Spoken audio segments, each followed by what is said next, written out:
Imagine what it looks like for a whole society, culture, to outsource their thinking to AI, to ChatGPT. They no longer are able to assess any kind of argument that comes their way. They literally have to go to ChatGPT for an answer. And of course, as we've seen, it's not trustworthy. That's right.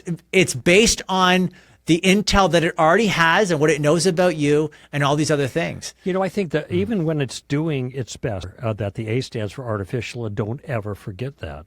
Everything that AI can do is a result of some human being doing input. You know, there is no way that AI is going to become conscious, but that it can take over because of slovenly habits of people who don't want to think for themselves and think, well, I'll let somebody else or something else think for me. I'm thinking that it's unbiased. They're really letting someone else think for them, whoever put the information here. And these things, they are not unbiased. Not only do they follow your history to be an echo chamber, but it's also been shown, and I've seen other work similar to what you're describing, is that it can be politically biased.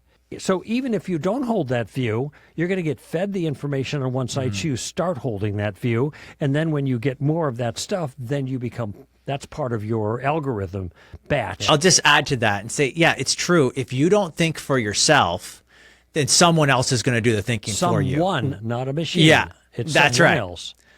That's through right. The machine. And okay. And that's why it's so important. We need to be training up people to think better, to think more critically, to be able to identify fallacies, to be able to identify their own motivations too. Because there's this other factor where we can become, motivated reasoners towards, what we already believe, rather than motivated towards the truth instead of truth seekers.